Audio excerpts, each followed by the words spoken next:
what it is, cuckolds. It's your boy the Hater. It's Monday night. I'm a little bit late to the party, but it's time for Raw review. I started watching late, so therefore I finished watching late, and as a consequence, the review is a little bit late. But don't be worried, cuckolds. A Hater took good notes. I watched the whole show, and quite frankly, even though there was like about 95% of this show was complete garbage, some of the stuff that was good was good. So we're going to talk about that. And as usual, we're going to do so segment by segment. All right. First up, the show starts. They show a bunch of people coming to the arena. Then Jey Uso comes out, making everyone happy. He does an encore to his little taunt thing, right? Not the taunt, but you know what I mean, the entrance stuff, all the dancing and everything, right? The kids are into it. You know, quite frankly, the more time goes by, the more I am validated, in my opinion, that Jey Uso was the correct choice for the Rumble, especially in hindsight. The reality of the matter is that if Drew McIntyre won, let's say, or let's say if Gunther wasn't the champion and he won, like nobody would give a shit. Drew McIntyre would come out and cut the same boring-ass crybaby promo. But Jey Uso is out there entertaining people. Now, I understand that there's a lot to criticize about Jey Uso. He's fat. He's got the Samoan moveset. We've been through all this. But the fact of the matter is that he does entertain people. It's as simple as that.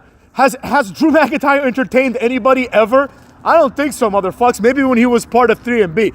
But he comes out, and as he does the encore, he gets to the announce table. Gunther comes out and beats him. But afterwards, after he takes a severe beating, Jey gets the mic and says he's going after Gunther.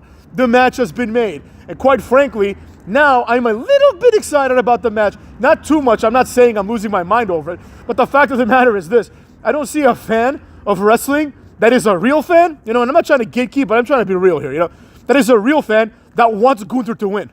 It doesn't make any sense. Gunther is like the most boring champion of all time, and Jey Uso is probably the most entertaining guy on the roster right now. So it's like, it just writes itself. Basically, it's like, Gunther, nobody likes you. The fans boo him. He's boring. All Gunther does, like basically Gunther represents the average neckbeard fan, you know? The fans that think wrestling is serious, they don't take it for what it is, lighthearted fun. You know, they want it to be serious. Oh, the mat is sacred.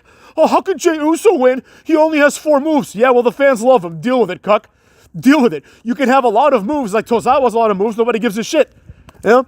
Clearly, the Hater must be right about the fact that it doesn't matter how many moves you have, right? As evidenced by the clear disparity. You know, we have our own twin study to look to. Jey and Big Jimmy Uso, right? They both have the same exact moves. One is massively over, the other one gets crickets. He bores everyone to sleep because he has no personality. He never had to try to get a personality because he was content being an Uso. But Jey Uso had to stick around when the brother wasn't around, and he actually got TV time. You know, look at Eric and Ivar. They've been inactive for like 3 years of their careers because one of them was injured for a year, then the other gets injured for a year, and then the person that's not injured doesn't do anything. Like Ivar had a few matches, but nobody cared. So here we go, right? Cole then explains some nonsense to us while Pat McAfee is dancing to Uso's music, ignoring Michael Cole completely. Basically, Michael Cole explains how Liv Morgan won, which was via DQ last week. Then we get a backstage segment where Io Sky tells Rhea Ripley she's coming for her. Ooh, you know what I'm saying? Then Liv comes out with Raquel for a tag match against Damage Control. Long story short, Io ends up pinning Liv with the over the moonsault, which is basically a shitty looking moonsault. Then we have another women's match that nobody could care about. Bayley versus Lyra Valkyria. Lyra Valkyria is really weird because she's not a complete pig. She's a good looking girl, but for some reason, they insist on making her this like battle Valkyrie gimmick, which is like ridiculous. It's so cringe. You know what I mean? She comes out like she's basically like Valhalla, except she wrestles, you know what I mean? Nevertheless, nobody could care about this. Bayley wins eventually by countering a pin. They showed George Kittle cheering, right? How about George Kittle plays better so the 49ers don't have a shit season like they did this year? Bayley and Lyra hug, you know, which really kind of encapsulates the entire attitude of wrestling nowadays. The good guys are all friends, and they don't want to compete with each other really, and the bad guys are all friends too because they hate the good guys. So, you know, really, really bad, really, really boring. I didn't enjoy this at all. Then we get another segment backstage involving Ivy Nile and Lyra Valkyria for the 19th time. Basically, Ivy Nile just says the same thing she's been saying for the last 4 months. I'm going to one day beat you for the Intercontinental title. Just have this pre-show match and move on, motherfuckers. Nobody could give a rat's ass about this. Then they show some unknown artists, like some guy named Hardy, who Pat McAfee says is a musical genius. First of all, I have a personal beef with the phrase musical genius. We hear it a lot for people that do pedestrian shit, you know what I'm saying? Like, here's a great example. Kanye West, over the weekend, I guess, or over the last couple of days, went on another anti-Semitic, like, rant on Twitter, right? Which is, really stupid. I know that Kanye West is trying to do, like, provocative things, but let's be real. The people that are wising up, right? It's like, you have Kanye West, who's a fucking dork. This guy's a dork, but he's not even smart. And he thinks he's a genius. Go watch the interview he did with Piers Morgan. He doesn't even understand half the words Piers Morgan is saying.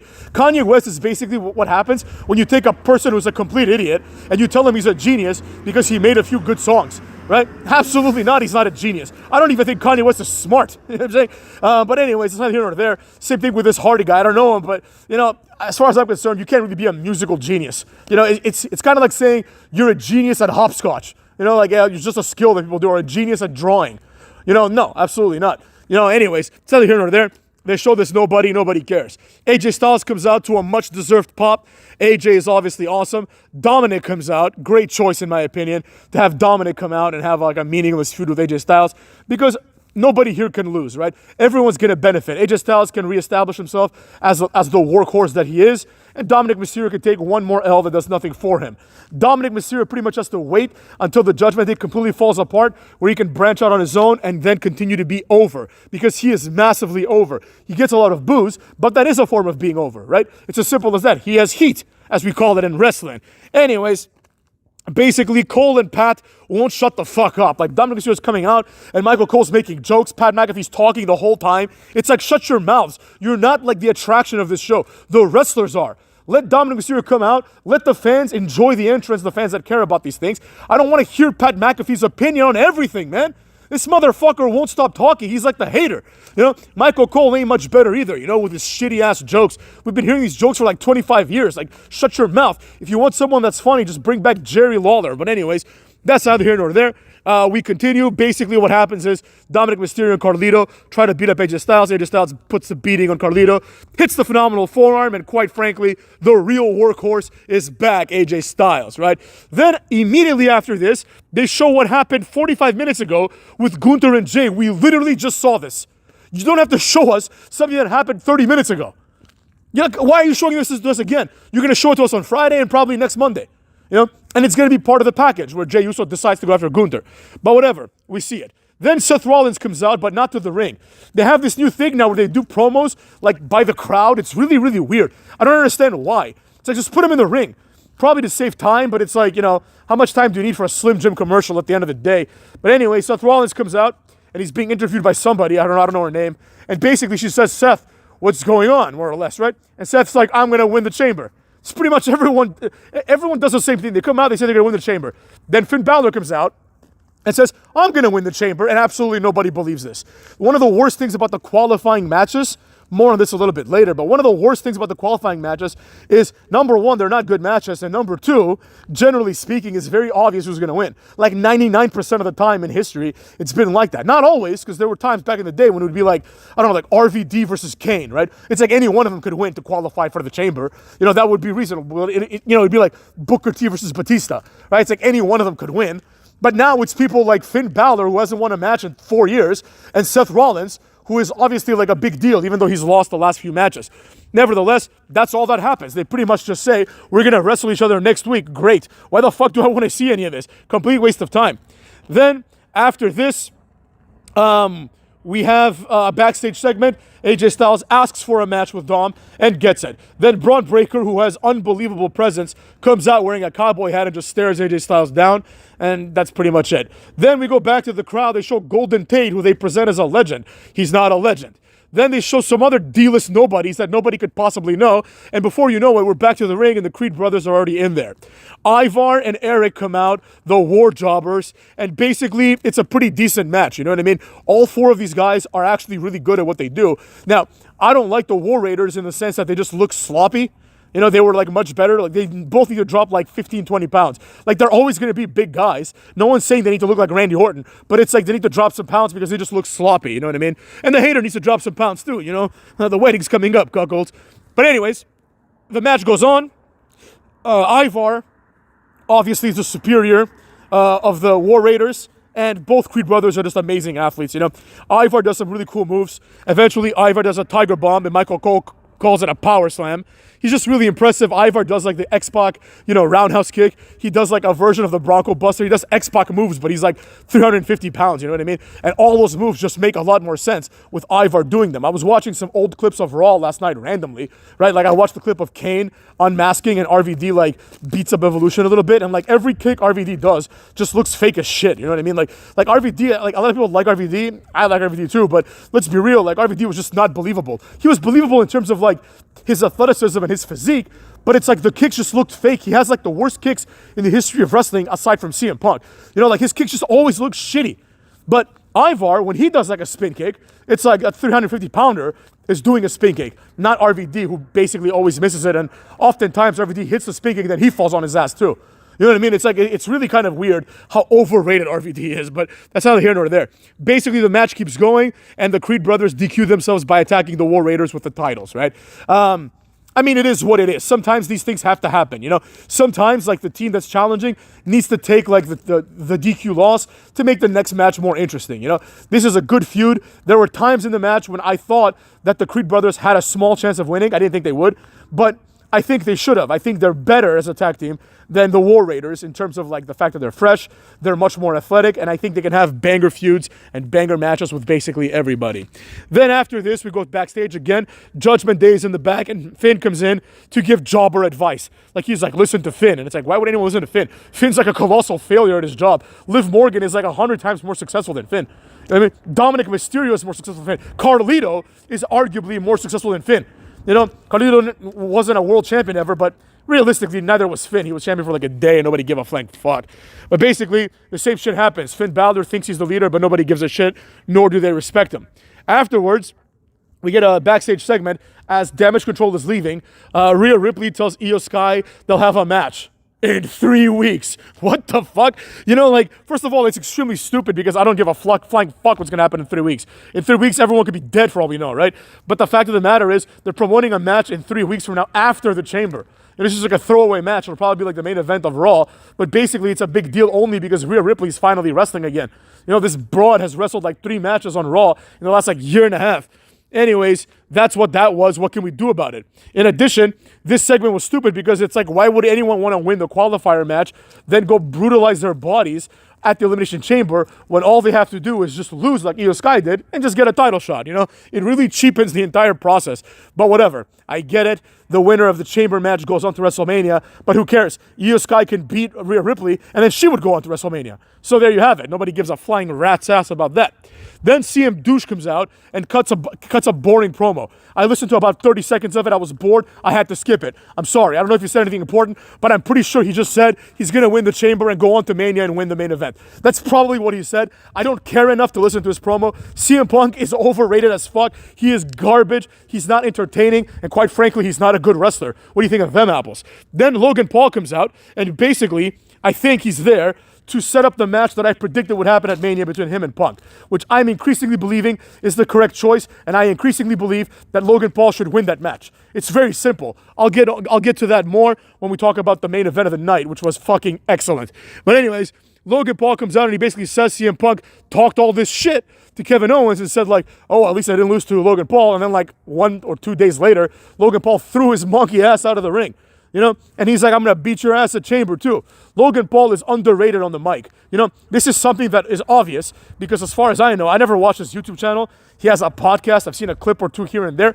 But quite frankly, all the money that he's made because he's charismatic. Now I know every neckbeard that listens to this channel or that has stumbled upon this video is now thinking, Logan Paul's fans are only children. Like, shut the fuck up, you know what I mean? Enough of these bitch-ass, like, grown men complaining about everything. Just accept it as it is.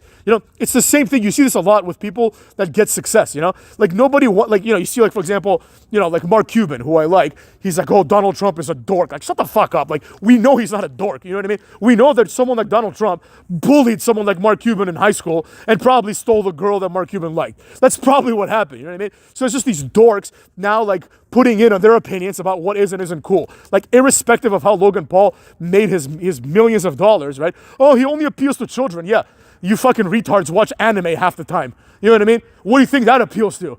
You know, I've been to Tokyo, motherfucks. I've been to Tokyo for weeks. You know what I'm saying? And I saw that nobody really gives a shit about anime there. There, it's like considered for like the thing that nerds watch, and that like manga's for nerds. You know what I mean? Like, everyone would think that everyone in Japan is like a massive nerd, but they're not. They're regular people like you and I. They also look down on like the fucking otakus and shit like that. They're like, oh, please don't export this part of our culture. You know what I mean? They're like fucking ashamed of that shit, you know? So nowadays people watch like Yu Yu Hakushi, right? And they get all excited. And all of a sudden, they're like, this is mature. Oh, I watched the last season of Evangelion, and like, this was earth-shattering for me. Logan Paul appeals only to kids. Shut the fuck up, you know what I'm saying? Like, Logan Paul clearly is charismatic. This guy's clearly in good shape. He's probably the best athlete WWE has right now, objectively. Like, yes, I know the Creed brothers were like almost Olympians and all that other shit, but I honestly believe if Jake Paul and Logan Paul wanted to, they could have also done that shit. You know, as evidenced by the fact that like, they're having a career in actual combat sports and even fake combat sports with Logan Paul. So, I mean, it is what it is. You can hate him all you want. But the fact of the matter is the booing of Logan Paul is childish, it's immature, and quite frankly, it's stupid. Because he is better than almost everyone that the neckbeards like, you know? Now we're going to get to that in more detail, right? Basically, CM Punk does the passive-aggressive pussy boy thing, right, that a lot of these anime nerds and CM Punk enthusiasts do, where they pretend they don't know the guy. It's like, Logan Paul's more famous than CM Punk by a factor of like 1,000. It's not even close. You know, this idea that Logan Paul is supposed to be like, CM Punk's like, I forgot you had a match. Shut the fuck up. No, you didn't. You know what I'm saying? No, you didn't. Like, he's more important than CM Punk. He's more famous than CM Punk. And quite frankly, I'm going to say it because the hater says it like he sees it. And the hater is not afraid to go through a controversial opinion or two here and there. Logan Paul is objectively a better in-ring performer than CM Punk. And quite frankly, if you don't see this, then I don't know what you're watching. Because everything Logan Paul does is crisp. Everything Logan Paul does is awesome. And CM Punk has 4 moves, half of which are shitty looking kicks and strikes, which we saw. He has no idea how to actually throw a punch or throw a kick in his UFC career. He tried to do that goofy shit. He tried to do like a spinning back kick like he does in his comeback moment in 2K, right? And then Mickey Gall just like fucking whooped his ass. You know what I'm saying? Like, he just beat the shit out of him. He was like, yeah, this is not how this works, bro. You know what I mean? This is not how this works. In the real world, you can't do like a spinning back kick like that unless you're John Jones or someone who's actually athletic. But anyways, that's neither here nor there. The point is, Logan Paul is better than CM Punk at literally everything it takes to be a wrestler. You know what I mean? He's more famous. He's 100 times more athletic. He's, in my opinion, just as good on the mic, right? This is considering that he's like a noob. You know what I mean? And in the ring, it's not even close. CM Punk does these shitty moves, like even the GTS, which is CM Punk's finishing move. He botches it like 50% of the time. Like, how many times does CM Punk actually lift the guy up, coordinate correctly with the guy, and then knee him in the face?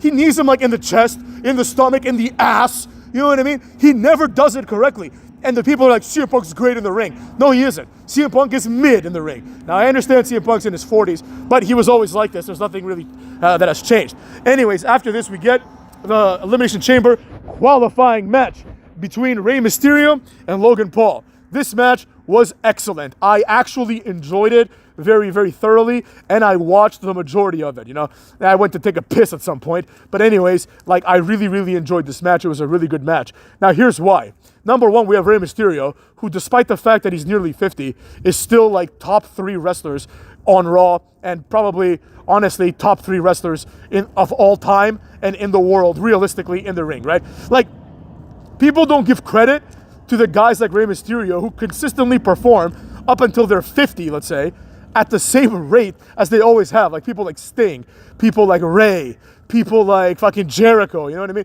People that consistently perform well. You know, I know that people are turning on Jericho now, but he's like in his mid-50s. When he was 50, people were clamoring about how he's going to destroy WWE with AEW. Let's not forget. You know, these are legendary wrestlers, you know? The Undertaker is another one, of course, right? Like, you can't really compare these guys to people like The Rock or Stone Cold or even Cena, right? Because Cena, even though he's like 47, I think, 46, right? He's not much younger than Rey Mysterio. Cena's been like retired for the last like 4 or 5 years.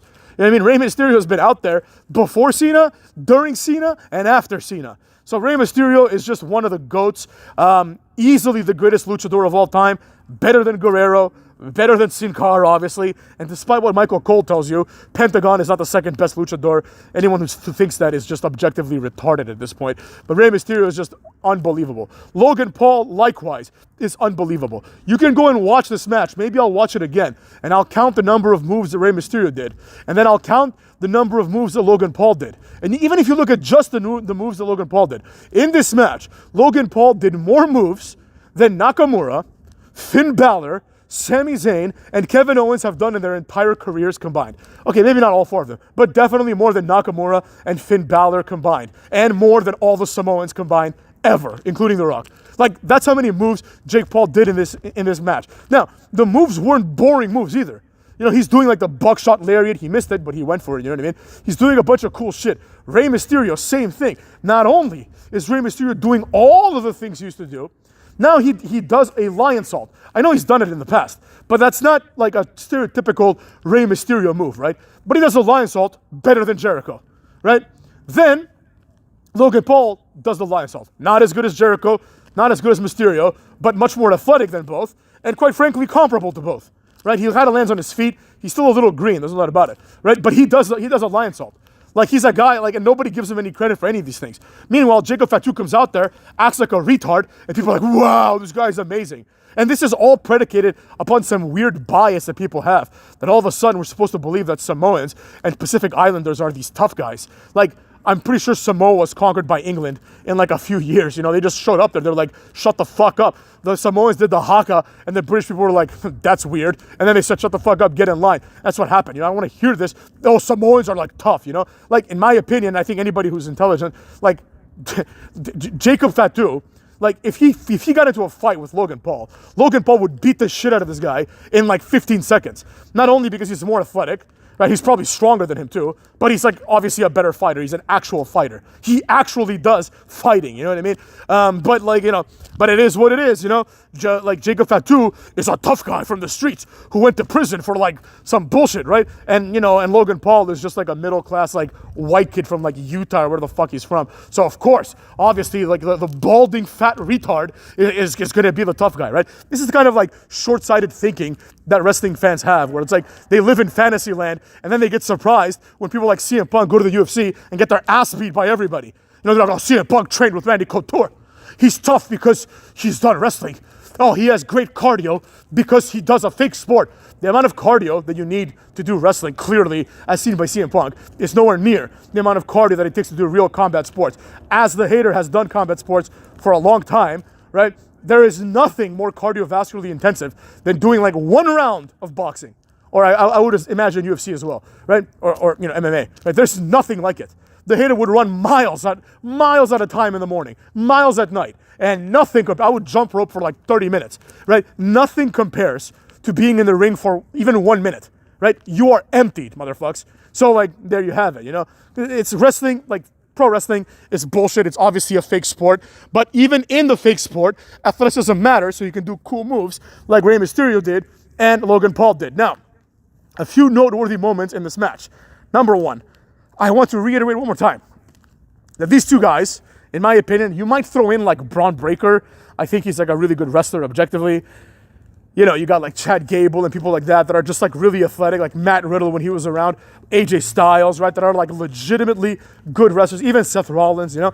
They can do cool things and they can have people do cool things to them. But in my personal opinion, two of the best of wrestling, two of the best that wrestling has to offer today are by far Logan Paul and Rey Mysterio in terms of in-ring product, right?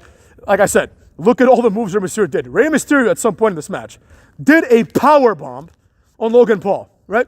He got him from the corner. He didn't like lift him up and everything, but he carried him to the middle of the ring and sit down power bombed Logan Paul. I've never seen Rey Mysterio do this. You know what I mean? And at this age, Rey Mysterio is pulling out power bombs. Meanwhile, Gunther does a worse power bomb than Rey Mysterio, who's done one in his life. Somehow, Gunther, whose finishing move is the power bomb, has a worse power bomb than Rey Mysterio, who's done one. I mean, this is like, you would have to be like a fucking like brain dead retard to think that Gunther is better in the ring than Rey Mysterio. It's not even close. Gunther is like a lesser version of Samoa Joe. He has the same personality, meaning he has zero personality, zero charisma. At least Samoa Joe did some cool moves. You know, that little backwards enziguri thing that he did?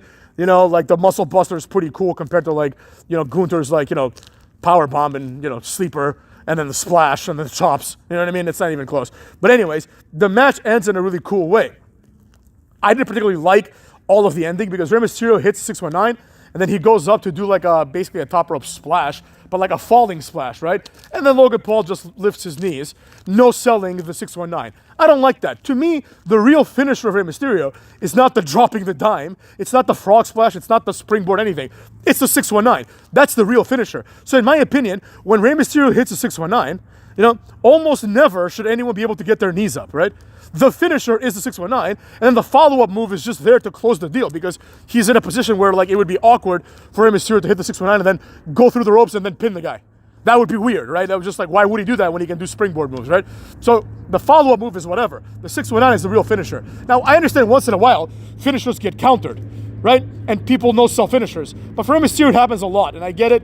He's in that stage of his career where he has to put people over, but I didn't like it. Nevertheless, Logan Paul raises his knees, cocks his fist, does the punch perfectly, and a lot of people don't understand. Like the whole point of Logan Paul's finisher is that it's an open fist, right? He doesn't clench his fist. Those punches are allowed under the fake rules of professional wrestling, right? You can't do a closed fist punch, but you can do open fist punches all you want. So he does an open fist punch, but the argument is because he has a titanium plate and because he hits really hard, he can just knock someone out. Rey Mysterio sells it like a champ.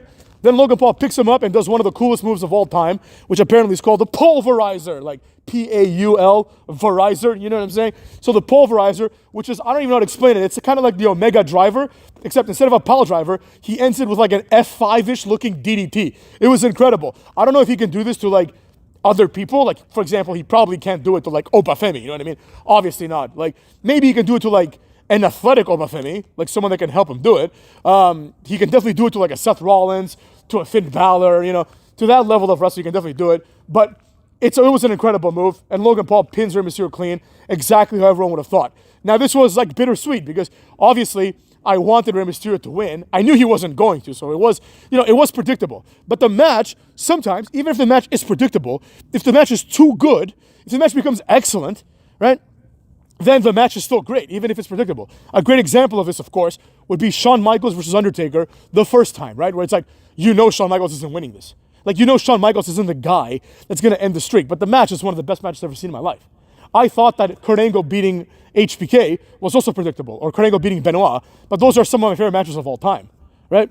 Unpredictability goes a long way, and it would have been better, for example, if this match was as good as it was and Rey Mysterio wins. You know, that'd be better because I quite frankly like Mysterio more than I like Logan Paul.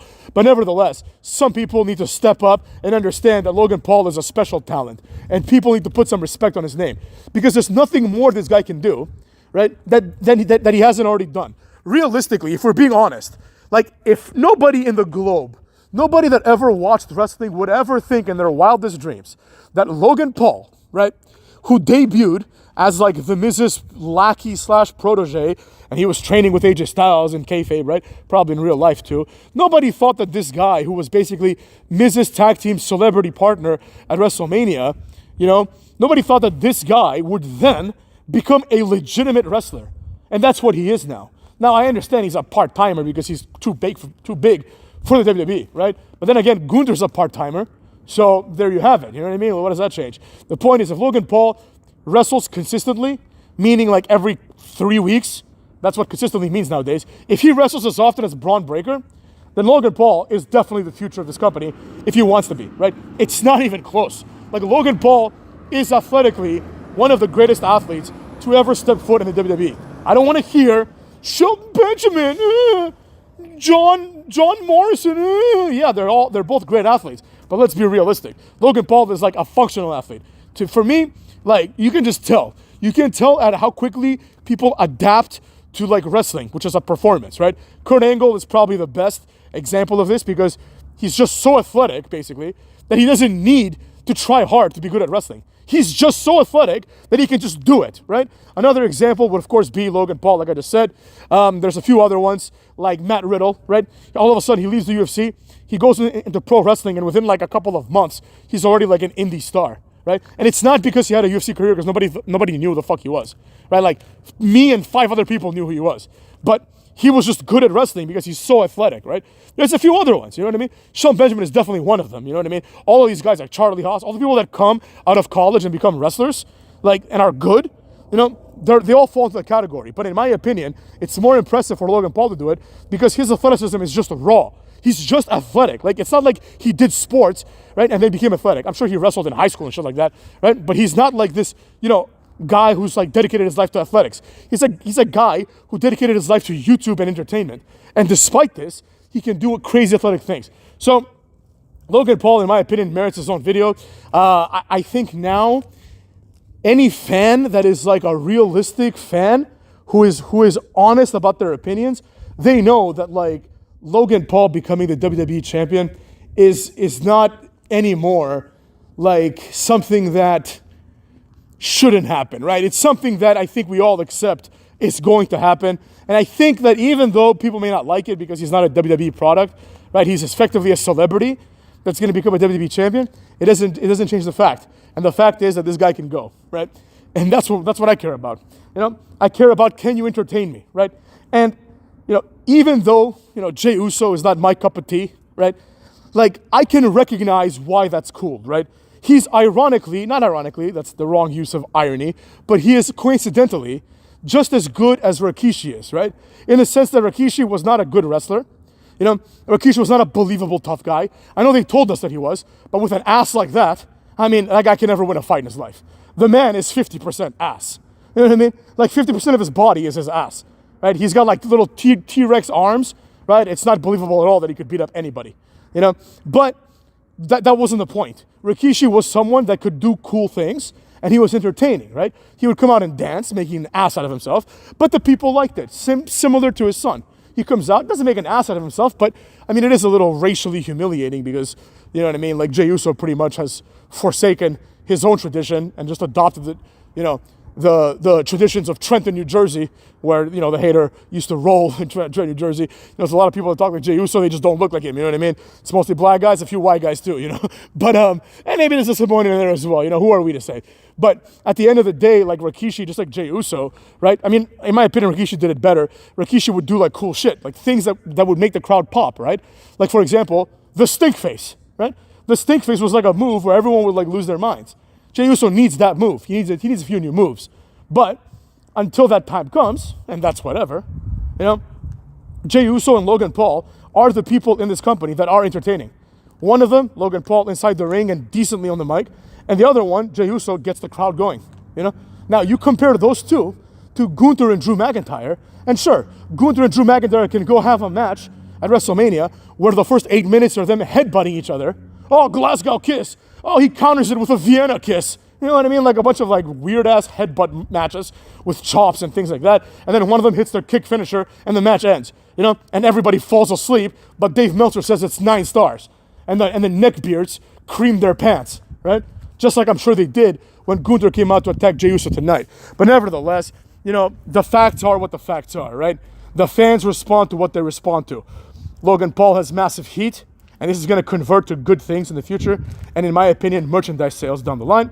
And Jey Uso, I think that speaks for itself. Then you got like crybaby pussy boys like CM Punk and Seth Rollins who just come out there and talk about how good they are. Meanwhile, other people like Uso and Logan Paul are just overshadowing them completely. And, you know, to make matters even worse for them, you know, while Finn Balor, while Drew McIntyre, and while Seth Rollins, 3 footnotes in wrestling history that nobody's going to give a flying fuck about in 10 years, while they're crying, bitching, and moaning, you have a nearly 50-year-old motherfucker called Rey Mysterio out there wrestling like he's in his prime. You know what I mean? Like, there's no way that Drew McIntyre and Seth Rollins can do what Rey Mysterio just did. They can't do those moves. You know what I mean? Seth Rollins can do like a stomp and he can like wear goofy shit. Rey Mysterio doesn't need to do that. Rey Mysterio has proven himself, and despite this, continues to do so. So you ask yourself, motherfucks, you ask yourself what the future of wrestling looks like. You know, I hope that people like Braun Breaker get a chance, and I hope that LA Knight, before he's 95 years old, gets his push. But the reality is that wrestling, in terms of like what we can expect in the future, it's going to be people like Logan Paul. It's going to be people, that's just, for better or for worse, I'm not saying it's a good thing, you know? Like, the WWE clearly is now oriented towards like getting these pseudo-celebrities to try to make wrestling feel big again, right? So they're willing to say like, oh, here's like Princely Bryce or whatever, some douchebag, some like country musician nobody heard of. And then like Pat McAfee's like, he toured with Luke Bryan. I don't give a fuck.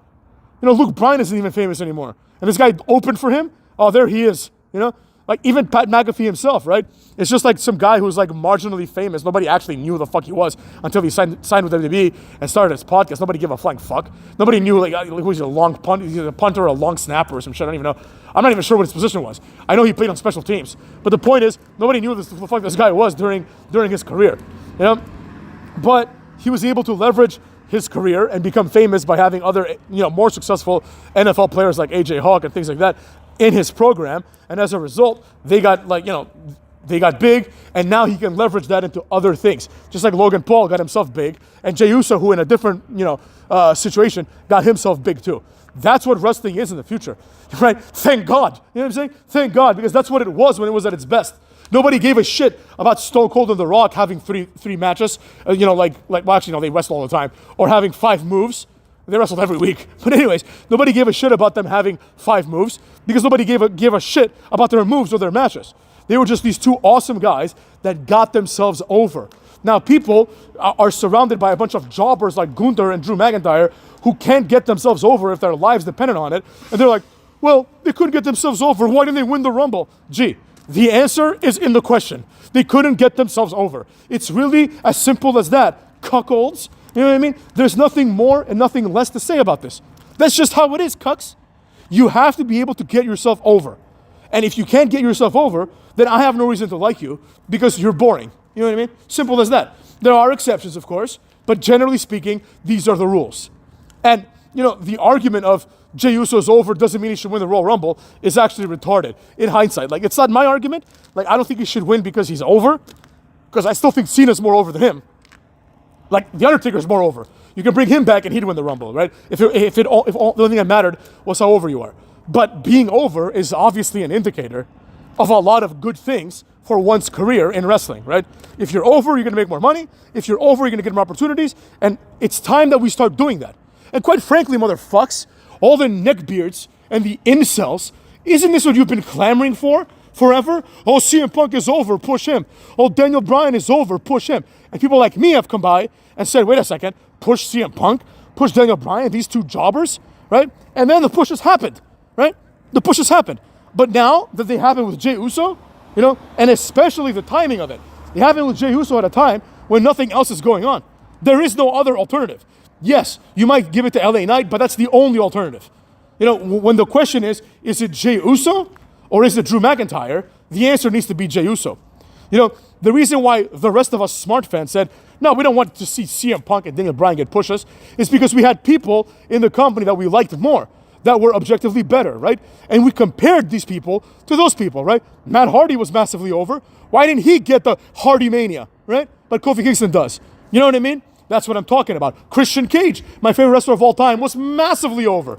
He was so over that people were booing Batista and cheering him when he was the heel. But why didn't he get a push? That's where the anger comes from, right? It's like you see all these people like CM Punk and Daniel Bryan who are crybaby bitches, and they're complaining about how they don't get a shot, and they have to force their way into the plans of the company. Then you have Jey Uso, who's out there, hasn't, as far as I can tell, the motherfucker hasn't complained one time. He's come out there, he's done the best that he can with what he's been given, and he's knocked it out the park. And these same motherfuckers that don't want him and don't want people like Logan Paul, they're like, why not give it to Jacob Tattoo? He's proven himself. How? How has he proven himself? He does a shitty moonsault and then the rest of the Samoan moveset. What the fuck are you talking about? And nobody gives a fuck. Yeah? So there you have it. It's clear. You have to be over like, LA Knight, like Braun Breaker, like Jey Uso. Even though I don't like Jey Uso, I have to reiterate that. And like Logan Paul, who I actually do like a lot. That's just how it works, motherfuckers. You can't just circumvent the rules of wrestling and pushes in order to fit your own ego. Oh, nobody's over, so give it to Drew McIntyre. Wait a second. What do you mean? If nobody else is over, you give it to the guy that's over. You don't have to give it to the guy that's the most over.